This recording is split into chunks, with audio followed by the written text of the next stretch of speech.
সবর বাংলা জানেন তো কি? ধৈর্য।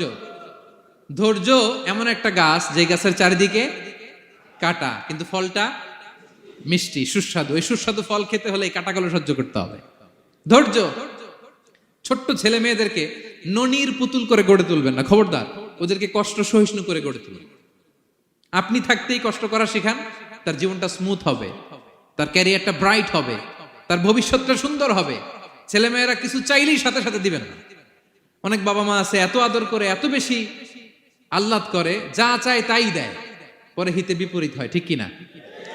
ছেলে মেয়েকে অভাব শেখান, ছেলে মেয়েকে কষ্ট শেখান, ওদেরকে সংগ্রাম শেখান, প্রতিকূল পরিবেশে কি করে টিকে থাকতে হয় এটার সবক শেখান।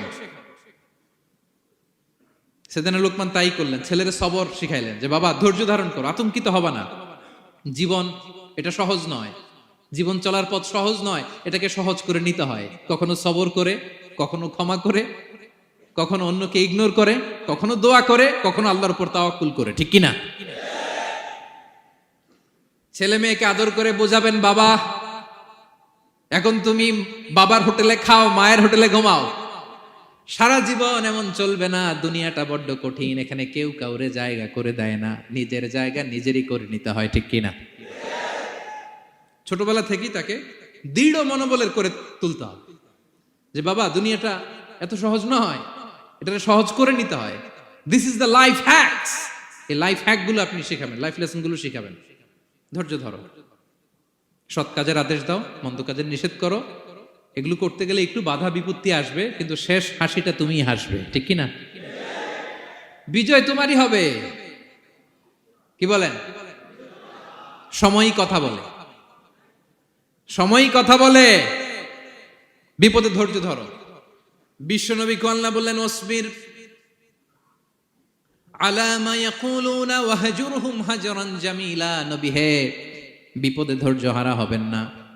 ভালো সময় সামনে আসছে, মক্কায় আপনারে কষ্ট দেয়, গণক বলে, জাদুকর বলে, পাগল বলে, মদিনাতে বিজয় আপনারই হবে, ঠিক কিনা? ছেলে মেয়ে যেন আশাবাদী হয়ে গড়ে ওঠে, হোপফুল, আতঙ্কিত যেন না হয়। কষ্ট শিখান, ধৈর্য শিখান। আচ্ছা গেল। এরপর তিনি বললেন, ওয়ালা তুসাইর খাদ্দাকা লিন্নাস। ও আমার কলিজার টুকরা সন্তান, ওয়ালা তুসাইর খাদ্দাকা লিন্নাস, অহংকার করে মানুষ থেকে মুখ ফিরিয়ে নিও না। ছেলেরে এবার সোশ্যাল বানানোর চেষ্টা করতেছেন, হ্যাঁ? ওয়ালা তুসাইর খাদ্দাকা লিন্নাস। দেখেন একটার পর একটা, প্রথমে স্রষ্টারে চিনাইলেন, তাই না? এরপরে স্রষ্টার ক্ষমতা সম্পর্কে শিখাইলেন, এরপরে আধ্যাত্মিকতা শিখাইলেন, এরপরে ইবাদত কি সেটা জানালেন, এরপরে তিনি সোশ্যাল এঙ্গেজমেন্ট কিভাবে করবেন, সোশ্যাল রিফর্ম কিভাবে করবেন শিখালেন। এবার মানুষের সাথে কিভাবে মিশতে হয় সেটা শিখাচ্ছেন। মানে পিপল ওরিয়েন্টেড হও। ওয়ালা তুসাইর খাদ্দাকা লিন্নাস, অহংকার করে মানুষের থেকে মুখ ফিরিয়ে নিও না, মুখ ছিটকাবে না। মানুষকে সম্মান করো, মানুষের সাথে মেশো, বি পিপল ওরিয়েন্টেড। আমাদের অনেক ছেলে মেয়েরা মানুষের সাথে মিশতে পারে না। দোষ কার? বাবা মায়ের, শেখায় না। একটা সময় আমাদের মনে আছে, ছোটবেলায় মেহমান আসলে আমরা এত খুশি হইতাম, কি বলেন? মেহমানের কাছে যাইতাম, সূরা শোনাইতাম, কবিতা শোনাতাম, এটা খেলতাম, ওইটা করতাম, যাওয়ার সময় আমাদেরকে টাকা দিয়ে যেত, হায় রে খুশি। এখন দেখবেন টেনে হিসেবে মেহমানের সামনে আনা যায় না। এরকম আছে না নাই? অনেক ফ্যামিলিতে এরকম আছে যে তারা সারাদিন ডিভাইস নিয়ে, এই ডিভাইস আসক্তি এত মারাত্মক পর্যায়ে পৌঁছেছে যে তারা মানুষের সাথে মিশতে পারে না। এই পাবলিক ওরিয়েন্টেশনটা অনেকের নাই, পিপল ওরিয়েন্টেশন নাই। অনেক ছোট বাচ্চা, মেহমান আসছে, তুমি একটু আসো, সালাম দাও, বসো, আসতে চায় না, বসতে চায় না, কারণ ওরা শিখানো হয় না। সারাদিন দিয়ে রাখছে কি হাতে? মোবাইল। এই জন্য ছোটবেলা থেকে আমরা যেন সামাজিক বানাই, বাচ্চাকে যেন শেখাই, বাবা মুরব্বীকে দেখলে সালাম দিতে হবে। কি করতে হবে? ওরা শিখাবেন। অনেক সময় ছোট বাচ্চারা না বুঝে দারোয়ানের সাথে খারাপ আচরণ করে, ঘরের কাজের বুয়ার সাথে খারাপ আচরণ করে, ড্রাইভারকে বকা দেয়, আছে না নাই?